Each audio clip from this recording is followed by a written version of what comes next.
খুব শীঘ্রই শুরু হতে যাচ্ছে একটি গুরুত্বপূর্ণ তাৎপর্যপূর্ণ মাস শাবান, যে শাবানের মাস শেষ হতে না হতেই শুরু হয়ে যাবে রমাদানুল করিম।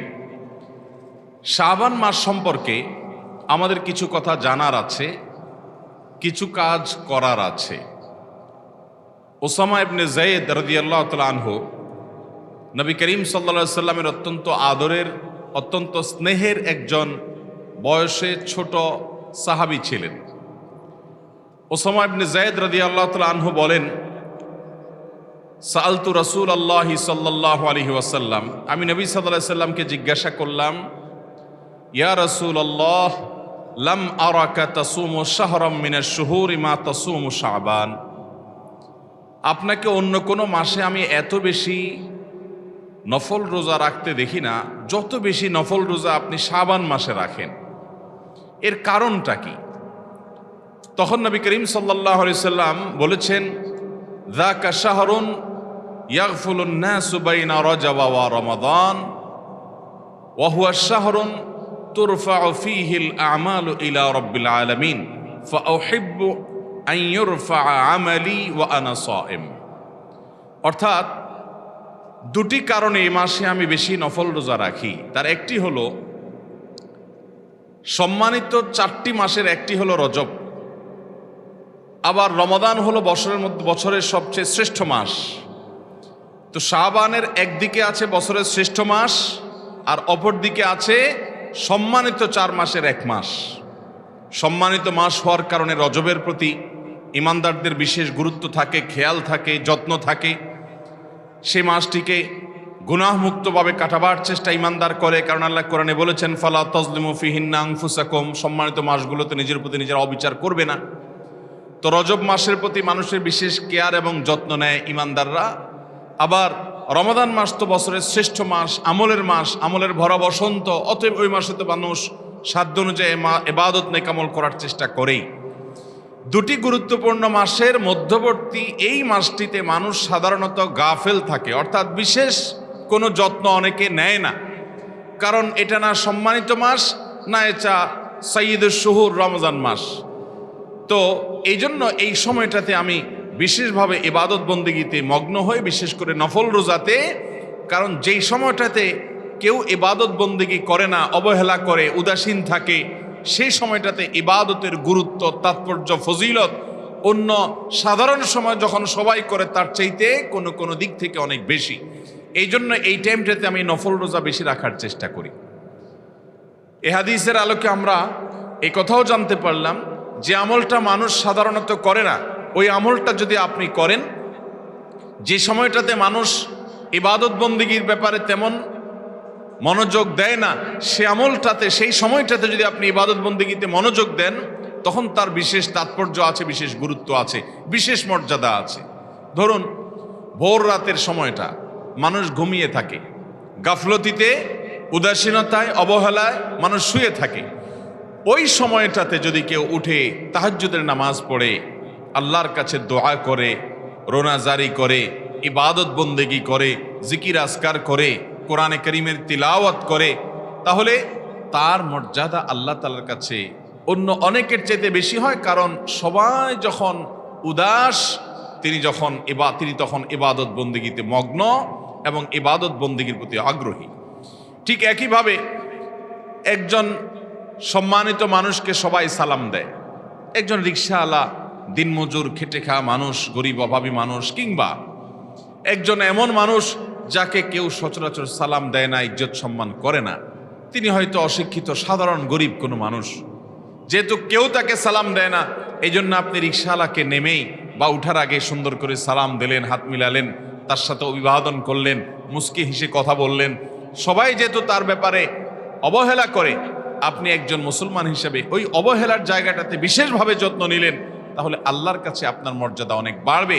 এই হাদিস ঠিক বোঝা যায়, কারণ নবী করিম সাল্লাল্লাহু আলাইহি সাল্লাম এই হাদিসে বলেছেন শাবান মাসে তিনি নফল রোজা বেশি রাখেন, কারণ এই মাসটিতে মানুষ তুলনামূলকভাবে একটু উদাস থাকে, মনে করে ইবাদত বন্দেগী নেকামল সব তো রমজান আসছে, তখন তো করবই, অতএব এখন শুধুমাত্র বসে বসে শরীর তাও দেই, শুধু বসে বসে আমরা প্রস্তুতি নিতে থাকি, প্রহর গুনতে থাকি, তো রমাদান আসবে তখন করব, এদিকে রজব সম্মানিত ছিল তখন করেছি, মাঝখানে এই মাসটাতে মানুষ উদাস থাকে, অবহেলা করে।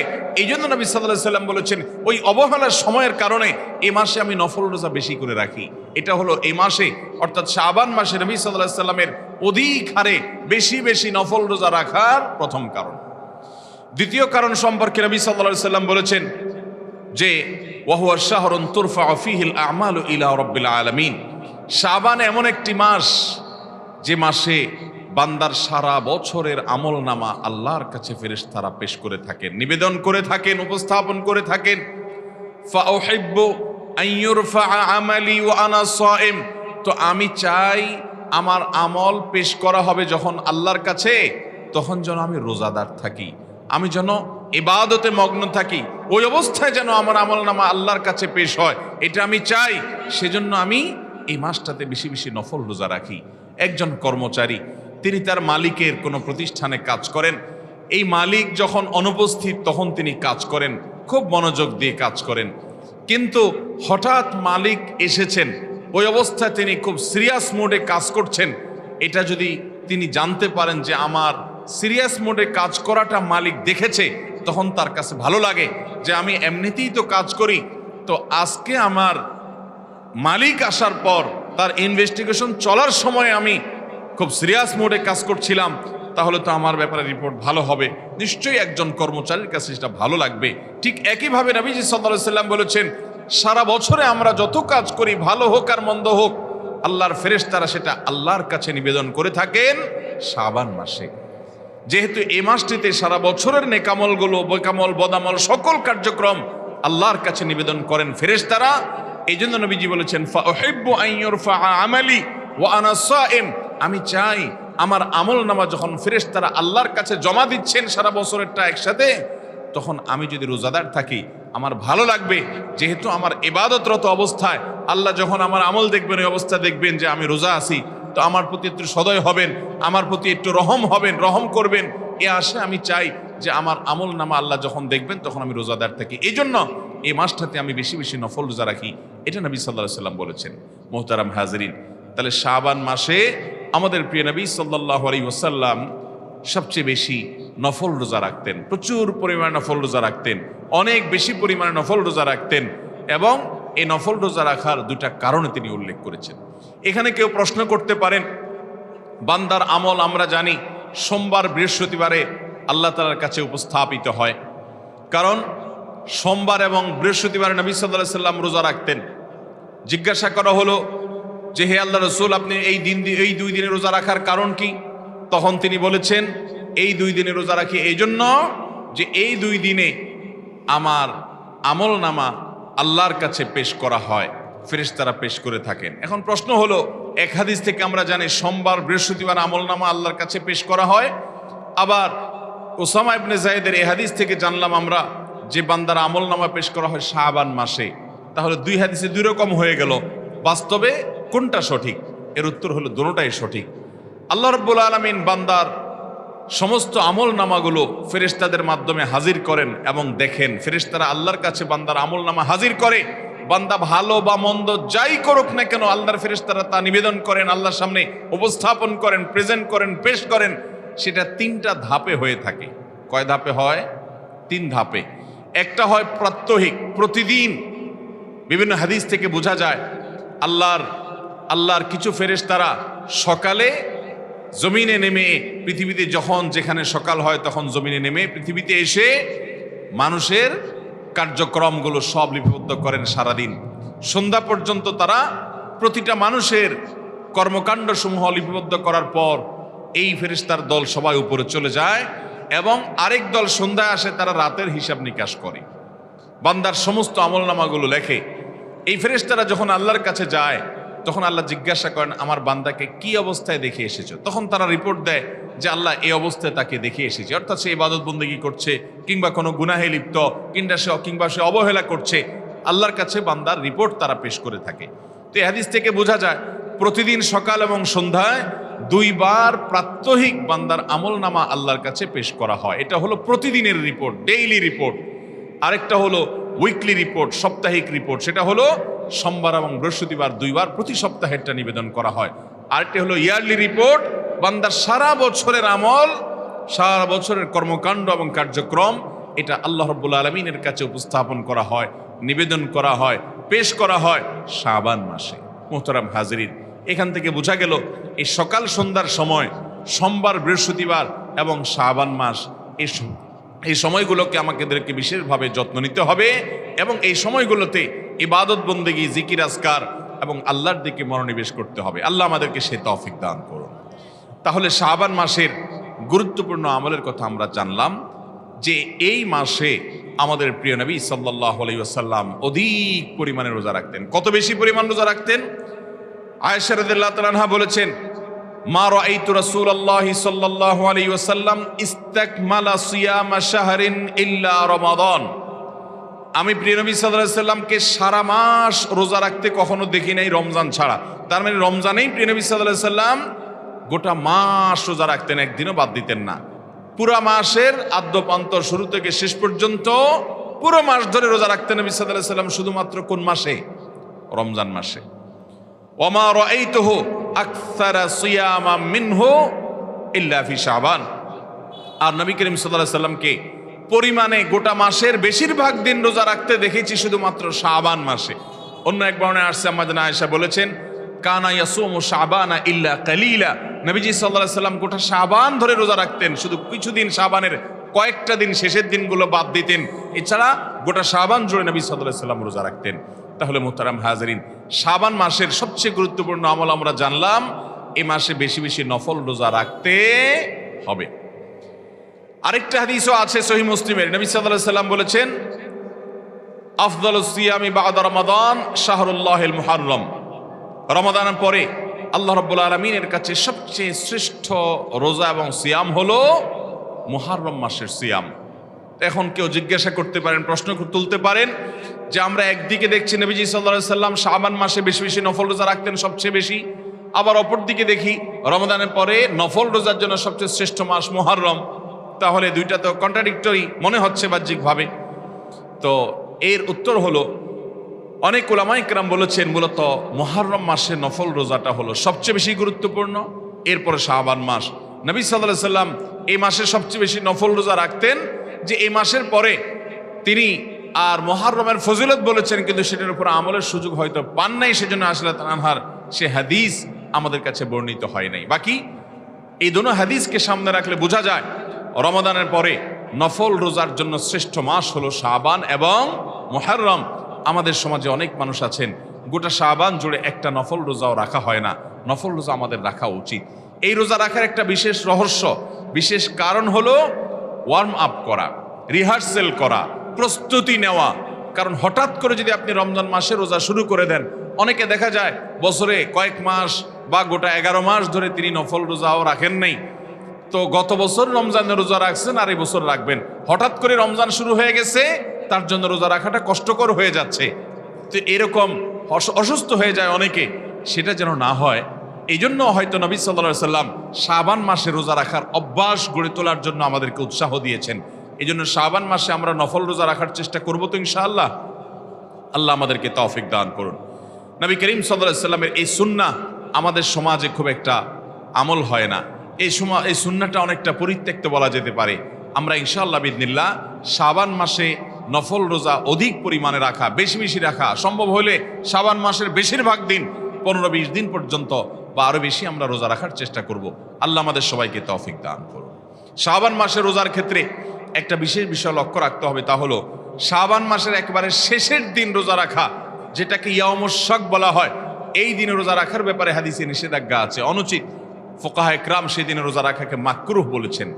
আমরা ছেলেবেলায় দেখেছি অনেক মুরব্বীরা শাবানের শেষের দিন, সেই দিনটাতে তারা রোজা রাখেন। ধরুন শাবান মাস 30 হচ্ছে, চাঁদ 30 হচ্ছে, তো দেখা যায় 30তম শাবানে অনেক মুরব্বীরা রোজা রাখতেন। এখন আছে কিনা জানি না, আমরা ছোটবেলা দেখেছি যে অনেক মুরব্বীরা শাবানের শেষের দিন রোজা রাখেন। কেন ওই দিন সিয়াম পালন করেন? তারা বলেন যে এই দিনটাতে রমজানের চাঁদ যেহেতু 29-এ উঠে নাই, অতএব এই দিনটা শাবান হিসেবে ধরা হয়েছে। কিন্তু এমনও তো হইতে পারে চাঁদ উঠছে আমরা দেখি নাই, তাহলে তো এটা রমজানের মধ্যে গণ্য হবে, এই জন্য আমি রোজা রাখলাম, যদি রমজানের মধ্যে গণ্য হয় তো হলো, আর না হলে এটা নফল হয়ে গেল। তো এইরকম দোদুল্যমনা এবং এরকম সংশয়ের উপরে ভিত্তি করে ইবাদতের নির্দেশ ইসলাম আমাদেরকে দেয় না। নবী সাল্লাল্লাহু আলাইহি সাল্লাম বলেছেন, দা মা ইউরিবুকা ইলা মা লা ইউরিবুক, তোমার যেটা সন্দেহ হয় এটাকে সন্দেহের ঊর্ধ্বে তুলে ফেলো। ইসলাম তোমাকে সন্দেহ এবং সংশয়ের মধ্যে, দোদুল্যমনার মধ্যে থাকতে বলে না, তুমি সংশয়হীন ইবাদত করবে। এজন্য সংশয় নিয়ে ইবাদত নয়, সংশয় মুক্তভাবে আমাদেরকে ইবাদত করতে হবে। যেহেতু চাঁদ দেখা প্রমাণিত হয়নি, অতএব এটা শাবান নিশ্চিত, অতএব এটাকে রমজানও হতে পারে, সেই সম্ভাবনা থেকে এরকম দোদুল্যমনার জায়গা থেকে রোজা রাখা যাবে না। এটাকে বলা হয়েছে সিয়াম ও ইয়াউমুশ শাক, অথবা সন্দেহের দিনের রোজা, শাবানের শেষ দিনের রোজা, এটা মাকরুহ। আর এমনিতে নবী সাল্লাল্লাহু আলাইহি সাল্লাম রমজান শাবানের শেষের দিনগুলোতে রোজা রাখা অপছন্দ করতেন। তিনি শুরুর দিকে, মাঝের দিকে এই দিনগুলোতে রোজা বেশি রাখতেন, কারণ শেষের যে দিনগুলো, এই দিনগুলোতে যদি আপনি রোজা রাখেন টানা, তাহলে রমজান এবং শাবানের ভিতরে আর পার্থক্য করতে পারবেন না, ফিলিংসটা নতুন এবং ভিন্নতর হবে না। এই জন্য শাবানের শেষের দিনগুলো রোজা না রেখে শুরু এবং মাঝের দিনগুলো আমরা বেশি বেশি নফল রোজা রাখবো, চেষ্টা করবো তো ইনশাআল্লাহ। গোটা শাবান জুড়ে বেশি বেশি নফল রোজা রাখবো তো ইনশাআল্লাহ। কারা কারা নিয়ত করেছেন যে শাবান আর শুরু হচ্ছে 2-3 দিনের মধ্যে, ইনশাআল্লাহ শাবান মাসে আমরা অন্তত 5-10টা রোজা রাখবো ইনশাআল্লাহ। কারা কারা নিয়ত করছেন হাত তোলেন দেখি। আল্লাহ আমাদের সবাইকে আমলের তৌফিক দান করুন। মোহতারাম হাজরিন, শাবান মাস উপলক্ষে আরেকটা গুরুত্বপূর্ণ বিষয় হলো, আম্মা জান আয়েশা রাদিয়াল্লাহু তাআলা আনহা, তিনি তার আগের রমজানে তিনি তার মাসিকের কারণে যে রোজাগুলো ভাঙতি পড়তো, ছুটে যেত, তিনি সেই রোজাগুলো শাবান মাসে সাধারণত রেখে দিতেন। কারণ প্রিয় নবী সাল্লাল্লাহু আলাইহি সাল্লাম তার সাথে থাকতেন এবং সারা বছর জুড়ে নবী সাল্লাল্লাহু আলাইহি সাল্লাম তার সাথে থাকার কারণে তার হক আদায় করতে হয় কিনা সে আশঙ্কা থেকে তিনি সবসময় রোজা রাখা থেকে, অর্থাৎ কাজা রোজা রাখা থেকে তিনি বিরত থাকতেন, যে নবী সাল্লাল্লাহু আলাইহি সাল্লামের হক আদায় করার প্রয়োজন হয় কিনা, সেজন্য তিনি নফল রোজা, এমনকি কাজা রোজা তিনি এই সময়গুলোতে রাখতেন না। হ্যাঁ, আইয়ামে বীজ রোজা হয়তো নবী সাল্লাল্লাহু আলাইহি সাল্লাম তো রাখতেনই, তো তিনিও হয়তো রাখতেন, অন্যান্য সুন্নত নফল রোজাগুলো নবীজির সাথে রাখতেন, কিন্তু এছাড়া কাজা রোজা তিনি যখন রাখবেন তখন তো নবীজি সাল্লাল্লাহু আলাইহি সাল্লাম হয়তো রোজা নাও রাখতে পারেন, তো তার হকে ত্রুটি হতে পারে, সেই আশঙ্কা থেকে তিনি কাজা রোজাগুলো করতেন না। এবং শাবান মাসে যদি নবী সাল্লাল্লাহু আলাইহি সাল্লাম নিজেই গোটা মাসে বেশিরভাগ দিনগুলোতে রোজা রাখতেন, আম্মা জান আয়েশা রাদিয়াল্লাহু তাআলা আনহা তখন আগের রমজানের ভাঙতি রোজাগুলো শাবান মাসে রাখতেন। এই জন্য অনেক উলামা ইকরাম বলেন যে মহিলাদের মাসিকের কারণে হোক আর পুরুষদের অসুস্থতা কিংবা সফরের কারণে যে রোজাগুলো বাদ যাবে, রমজান মাসে 2টা 4টা 5টা 7টা রোজা যদি ভাঙা পড়ে, তাহলে পরবর্তী রমজান আসার আগে আগে অর্থাৎ শাবান মাসে আমরা রোজা রেখে ফেলবো ইনশাআল্লাহ। আল্লাহ রাব্বুল আলামিন শাবান মাসে যদি আগের কোনো কাজা রোজা থাকে এই রমজানের আগে আগে, সেগুলো আল্লাহ তাআলা আমাদেরকে রেখে ফেলার তৌফিক দান করুন। সেই সাথে এই শাবান উপলক্ষে আমাদেরকে আরেকটি বিষয় খেয়াল রাখতে হবে, তা হলো যে আমরা শাবানে রমাদানের প্রস্তুতি নিব, যাতে করে রমাদানে আমরা সুন্দরভাবে ইবাদত বন্দেগী করতে পারি। আমরা যদি রমাদানের সঠিক এবং সুন্দর করে প্রস্তুতি শাবান মাসে নিয়ে ফেলতে পারি, তাহলে রমজানে আর ইবাদত বন্দেগীতে অসুবিধা তৈরি হবে না। আল্লাহ তাআলা আমাদেরকে এই প্রত্যেকটি কাজ গোটা শাবান মাস জুড়ে খুব সুন্দরভাবে সুচারুরূপে আঞ্জাম দেওয়ার তৌফিক দান করুন। মুহতারাম হাজরিন, কত মানুষ গত রমাদান পেয়েছেন, এই রমাদানে তারা দুনিয়াতে নাই। আমার আব্বাজান রহমতুল্লাহ আলাই এই মাঠের মাহফিলে, প্রথম মাহফিলে তিনি আমার সাথে এসেছিলেন এবং গত রমাদানে তিনি দুনিয়াতে বেঁচেছিলেন। ক্যান্সারে আক্রান্ত এই অবস্থায়ও তিনি মসজিদে রমজানের শেষ দশকে ইতিকাফ করেছেন, ইবাদত বন্দেগী করেছেন। আজ যে রমজানের জন্য আমরা অপেক্ষা করছি, আর কিছুদিন পরে শুরু হবে, সেই রমাদানে তিনি কবরের বাসিন্দা হয়ে গেছেন। আমরা কে জানি যে এই রমাদানে যদি আমাদের রমজান পাওয়ার তৌফিক হয়, হতে পারে পরবর্তী রমাদানের আগে আগে আমাকে কবরে চলে যেতে হবে, আমার তৌফিক হয়তো হবে না। এটাকে জীবনের শেষ রমাদান মনে করে আসুন এই রমাদানকে অর্থবহ করবার জন্য, এটাকে সার্থক করবার জন্য, প্রতিটা মিনিটকে কাজে লাগাবার জন্য, প্রতিটা দিনকে কাজে লাগাবার জন্য, প্রতিটা দিনের তাকওয়া অর্জনের পথে এগিয়ে যাবার জন্য আমরা গোটা শাবান জুড়ে প্রস্তুতি গ্রহণ করি। চেষ্টা করব তো ইনশাআল্লাহ। আল্লাহ আমাদের সবাইকে তৌফিক দান করুন। ভাইরা আমার, তাহলে শাবান মাস উপলক্ষে প্রথম কাজ হলো আমরা বেশি বেশি নফল রোজা রাখবো, কারণ নবী সাল্লাল্লাহু আলাইহি সাল্লাম এই মাসের বেশিরভাগ দিনগুলোতে নফল রোজা রাখতেন। তার সুন্নাহকে আমরা জিন্দা করব। এবং এর মাধ্যমে একটা অবহেলিত সময় ইবাদতের তাৎপর্য এবং গুরুত্ব আমাদের অর্জিত হবে, ফজিলত আমাদের অর্জিত হবে। দ্বিতীয়ত আমাদের আমলনামা পেশ করা হয় সারা বছরের আমলনামা শাবানে, সেই সুযোগটি কাজে লাগিয়ে আমরা এই মাসে ইবাদত বন্দেগী করব। দ্বিতীয়ত শাবানের শেষের দিনগুলোতে আমরা রোজা রাখবো না, বিশেষ করে একেবারে শেষের দিন যেটা ইয়াউমুশ শাক, সেদিন রোজা রাখা মাকরুহ। তৃতীয়ত কারোর যদি ভাঙতি রোজা থাকে তাহলে সেক্ষেত্রে আগের যে বছরের ভাঙতি রোজা সেটা এই বছরের আগে যত আগে রাখা যায় ততই ভালো। যদি না পারেন অন্তত শাবানের মধ্যে সেটা অবশ্যই রেখে ফেলার চেষ্টা করি। আর চতুর্থত আমরা রমজানের জন্য শাবান মাসে উত্তম রূপে প্রস্তুতি গ্রহণ করি। এর পাশাপাশি শাবানের মধ্য রজনী, যেটাকে লাইলাতুল বারাআত বলা হয়ে থাকে বা মুক্তির রজনী বলা হয়ে থাকে, এই রাতে বিভিন্ন বর্ণনা দ্বারা বোঝা যায় যে আল্লাহ রাব্বুল আলামিন বান্দাকে মাফ করে দেন হিংসুক ছাড়া এবং আপনার শিরকে লিপ্ত ব্যক্তি ছাড়া। মুশরিক এবং মুশাহিন মানুষের পিছনে লাগালাগি করে, শত্রুতা করে, হিংসা করে, শিরকে লিপ্ত এ ধরনের মানুষ ছাড়া অন্য মানুষরা আল্লাহ তাআলা তাদেরকে সাধারণ ক্ষমা ঘোষণা করেন। অতএব সে সাধারণ ক্ষমা আমরা পাওয়ার চেষ্টা করব। তবে ওই রাতে ভাগ্য নির্ধারণ হয় সারা বছরের, এটি বিশুদ্ধ হাদিস দ্বারা প্রমাণিত নয় এবং কোরআন কারীমের সূরা দুখানের আয়াত দ্বারা বোঝা যায় মানুষের সারা বছরের ভাগ্য মূলত ঠিক হয় লাইলাতুল কদরে। আল্লাহ তাআলা সেখানে বলেছেন ফিহা ইউফরাকু কুল্লু আমরিন হাকিম, যে রাতে কোরআন নাজিল হয় সে রাতে সমস্ত গুরুত্বপূর্ণ বিষয়সমূহ ধার্য হয়ে থাকে। বিধায় আমরা এই শাবান মাসের প্রতিটি আমলকে যত্নের সাথে করার চেষ্টা করব। তবে শাবান মাসের উপলক্ষে আমাদের রমাদানের প্রস্তুতিটা হবে অত্যন্ত গুরুত্বের সাথে এবং সর্বাধিক গুরুত্বের সাথে। আল্লাহ রাব্বুল আলামিন এই শাবানকে নবী সাল্লাল্লাহু আলাইহি সাল্লাম যেভাবে কাটিয়েছেন আমাদেরকে সেভাবে কাটাবার তৌফিক দান করুন। নবী করিম সাল্লাল্লাহু আলাইহি সাল্লামের সুন্নাহর অনুসরণ করে এই রমাদানকে আমাদের এই অতিবাহিত করা, শাবানকে অতিবাহিত করার তৌফিক দান করুন। সবার চেষ্টা করব তো ইনশাআল্লাহ। জাযাকুমুল্লাহু খায়রা ওয়া